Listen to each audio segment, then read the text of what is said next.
Hey, Marcus. Derek White had two huge blocks tonight, one on John Wall, one at the end of the game. He's actually second in the league among guards in blocks this year. What are you seeing on him from defense this season, and what's it like playing next to a guy like that? I'm saying exactly what we expected to see from Dwight on that end. It's one of the reasons, we wanted him here.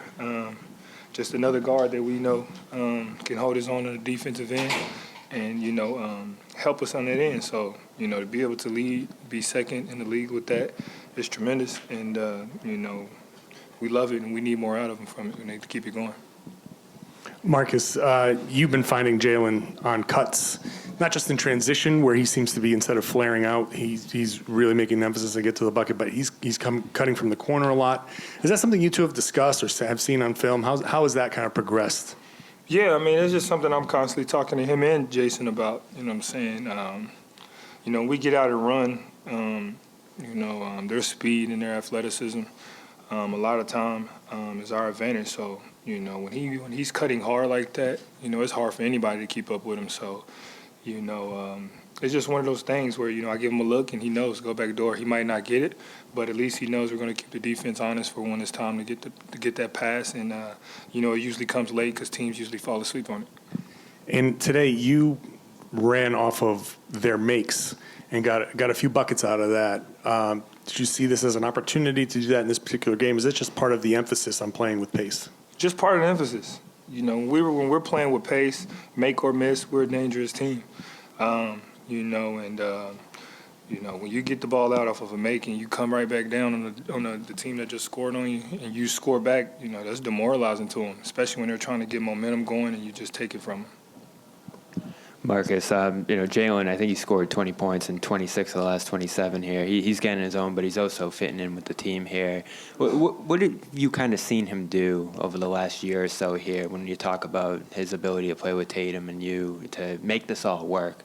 He's just getting to his spots, and he's making the right play in those spots, whether that's to shoot the ball for himself or, he draws extra defender and he makes the right pass. So, and he's doing it at the right time, Jason's hot. He sits back and allows Jason to get going. And then, Jason comes out the game, he takes over, and then when he's hot, Jason sits back, allows him, and they just been playing off each other. And when you got two guys as talented as them to be able to do that, it's tough to guard. It's tough to guard. So, we love it. We keep constantly telling them to, especially Jalen. When you get to your spot and you make the decision that, you're going to do this every single time, it's hard to be stopped. And how comfortable have you kind of gotten in your role in this whole dynamic here in terms of playing next to them? Very comfortable. For me, I'm playing right where I need to be. And I'm pushing the pace, and I'm just continuing to make the right pass for them, for anybody else, and the other teammates, myself. And, I think when I'm doing that and constantly, pushing the pace like that, it kind of forces them to come along with me, especially on those days where, the energy's not there, it's a little sluggish, shots aren't falling. And, it's a little bit tough to get going, and I just try to, constantly hold them accountable and continue to push them. Marcus, how much do you enjoy a game like this where Damon talked about the Clippers being kind of a 90s-style team, take away your best player, play physical, mentally challenging? So how difficult is this type of game? How much do you enjoy this type of game? I enjoy it a lot. This is a game that I strive in. This is my type of game, when I'm allowed to be physical and, use my physicality to my advantage. So, I'm a really good player, especially on that defensive end when it comes to that. So when I'm able to be physical, it makes me that more dangerous when I'm guarding somebody.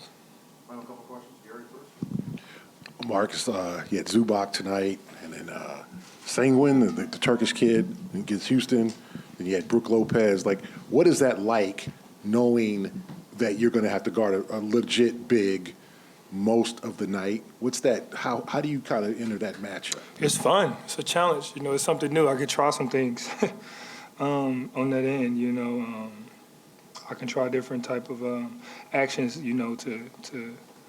To help my team. Especially when those guys get the ball. And 9 times out of 10, they got to work so hard to get the ball over me that by the time they do get it, the times ran off, and then the shot that they're going to take is probably not a good shot, and then that means that their star player probably isn't taking those shots. which is good for us. So it's a challenge, and I love it. It's a fun challenge, though, and I accept every last bit of it. The interaction you had, we haven't talked to you since Christmas. The interaction you had with Giannis Antetokounmpo, can you tell us what happened there or what that exchange was like and how that got? I mean, it's competitive. You know, his brother got into it, and you know, we're all taught as kids and siblings. You know what I'm saying? You stand up for your brother. So, you know, when Giannis and JB kind of got into it, you know, he jumped up and kind of pushed me in the back, trying to get on the court or something. I'm just telling him, like, calm down. Like, nothing's going on here. This is as far as it's going to go. You're good. I promise you. You know, it's too much respect from both teams out here. Trust me, this is as far as it's going to go. And then, of course, we all know the official's going to step in. So it's not going to get that far. And I'm just telling him to calm down, you know, but, you know, somebody's picking on his brother. And, you know, him being the oldest, you know how that go. So was there an invitation to continue that discussion near the locker room? Nah, it was an invitation if you wanted to. But I have, you know, the respect for both, you know, Giannis and Thanasis, sorry. Is through the roof, so, you know what I'm saying?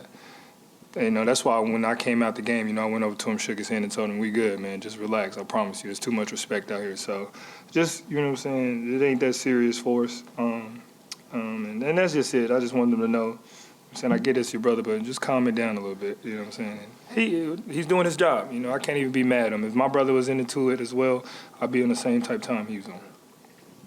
Marcus, I just want to know what you've kind of learned about this group, how you bounce back after losing 5 of 6. Like, you've been through a lot of these ups and downs over your career. What have you seen that kind of gives you encouragement now? Our body language. You know, even tonight, you know, Clippers went on a run, and our body language didn't change. You know, we stayed the course. They hit some tough shots. They took the lead, and we just continued to come down and execute.